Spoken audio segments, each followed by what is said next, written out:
सभी मीन राशि के भाई बहनों का सादर अभिवादन। आज हम चर्चा करने जा रहे हैं राहु के जादू के विषय में। कैसे ये राहु आपके जीवन को एक नई उन्नति दिखा सकता है, एक नई दिशा प्रदान कर सकता है, आज इस बात पर चर्चा होगी।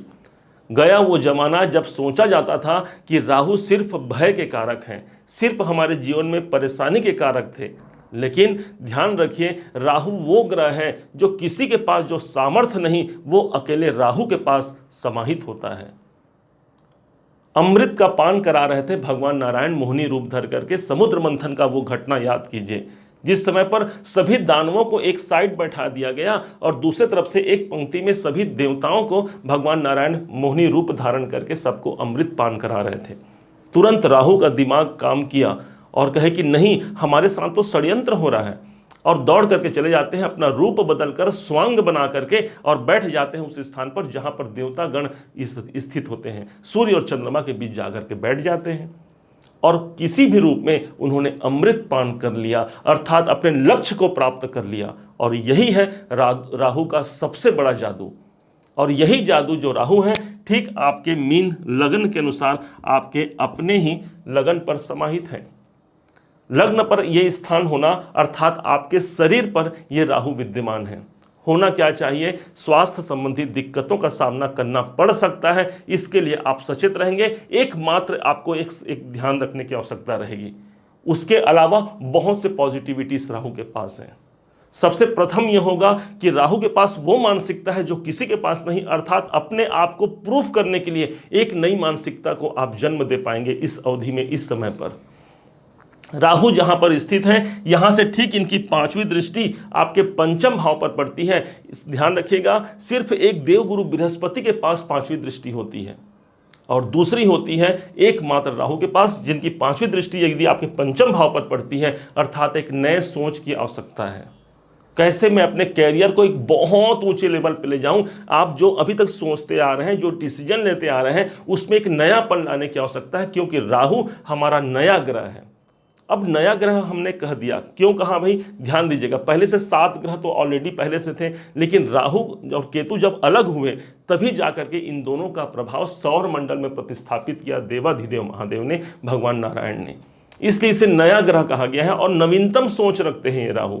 इसी कारण से आपके बुद्धिमत्ता में, आपके ज्ञान में आप देखिएगा एक नए सोच की जागृति होगी, और जिसके द्वारा आप कोई नया विकल्प ढूंढ कर अपने जीवन को आप श्रेष्ठ बना सकते हैं। पंचम भाव पर है राहु।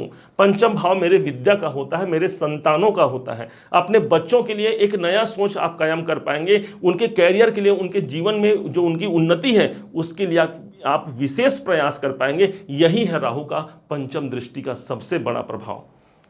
काल पुरुष की कुंडली देखिए, वहां पर पंचम भाव किस भाव को दिखाता है? हमारे बुद्धि, हमारी सोच, हमारी एजुकेशन को प्रदर्शित करता है। अर्थात राहु जब दानवों के साइड में बैठे थे, तब उनकी दृष्टि कहां गई थी?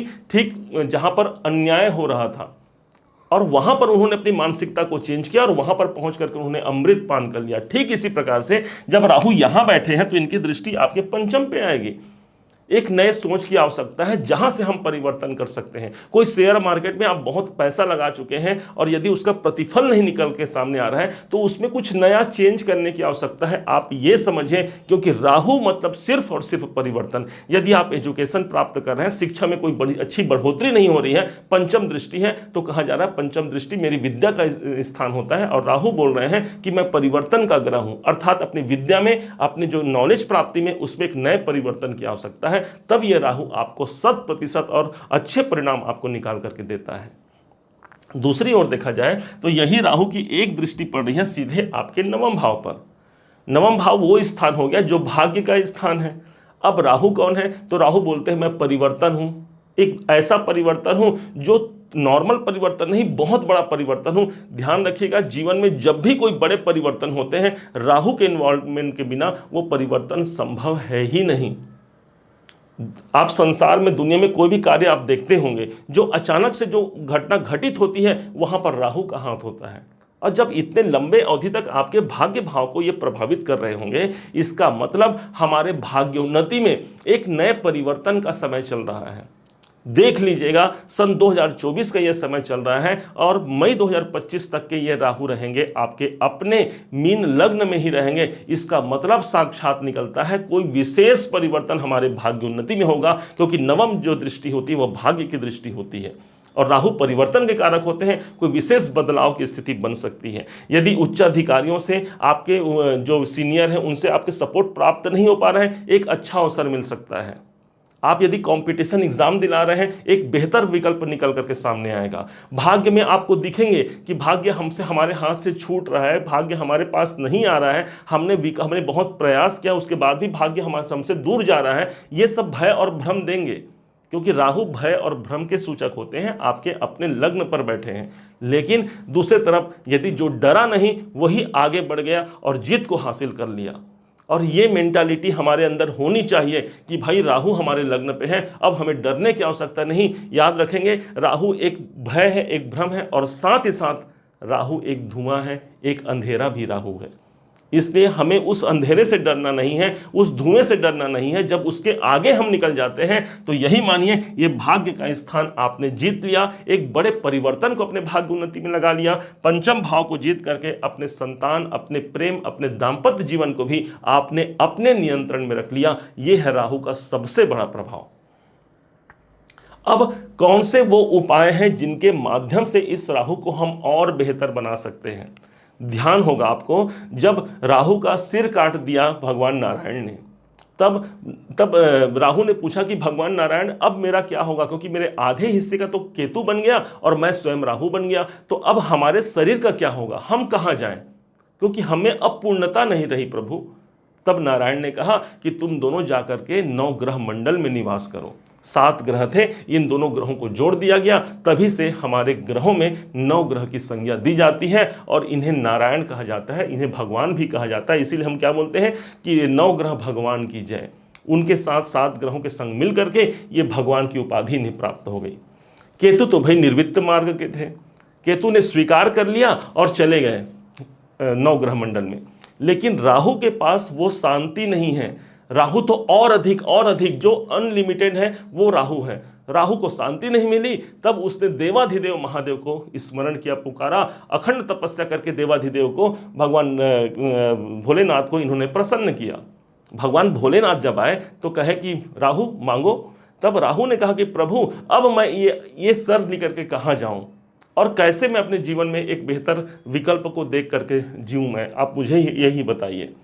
भगवान शंकर जी ने कहा कि तुम्हारी तपस्या से मैं प्रसन्न हूं और इस कारण से मैं तुम्हें अपने मुंड पर, अपने जो भगवान शिव शंकर जी जो माला पहनते हैं, मुंडों की माला पहनते हैं, उसमें जो मेन, जो मुख्य, जो एक बड़ा माला होता है, मुंड होता है, यही है राहुदेव।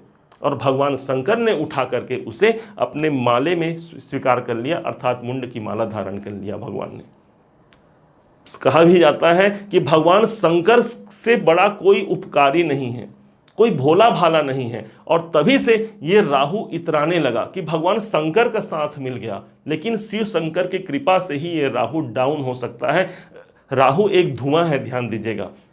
सोमवार के दिन और बुधवार के दिन जब भी आप घर पर पूजा करते हैं तो एक जो हम लोग कंडे से धूप जलाते हैं, उस धूप में आप 3 आहुति ओम नमः शिवाय का कर दीजिए और 3 आहुति आप दे सकते हैं राहु के लिए, ओम रांग राहवे नमः करके। और वो धुआं अर्थात राहु है वो धुआं, और उसे जब भगवान शिव शंकर में जब हम दिखा देते हैं, अर्थात भगवान शिव शंकर जी का सानिध्य तो हमें प्राप्त हो ही गया, साथ ही यही राहु जो हमें यदि नेगेटिव प्रभाव दे रहे हैं तो वहां से वो पॉजिटिव प्रभाव देंगे, और जहां पर इनके पॉजिटिव प्रभाव आपको बताया है उन पॉजिटिव प्रभाव में कई गुना बढ़ोतरी कर देना। ये साम्राज्य, ये साहस, ये जादू सिर्फ और सिर्फ राहु के पास है, जो पूरे के पूरे अभी सन 2025 तक आपके जीवन में रहेगा।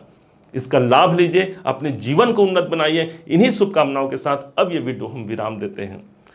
उम्मीद है आप सबने इसे समझा है, आप सबने इसे जाना है। यदि आपने इसे समझा है, जाना है, मेरे समझाने का प्रयास यदि आपको सार्थक लगा हो, मेरे समझाने का तरीका यदि आपको सार्थक लगा हो, तो हर बार की भांति इस बार भी अपना प्यार भरा लाइक और कमेंट करना कभी मत भूलिएगा। और हाँ, यदि अभी तक आपने चैनल को सब्सक्राइब नहीं किया है, सब्सक्राइब भी कीजिएगा। पुनः एक बार फिर आप सभी का दिवस बहुत मंगलमय हो। इन्हीं शुभकामनाओं के साथ ओम नमः शिवाय।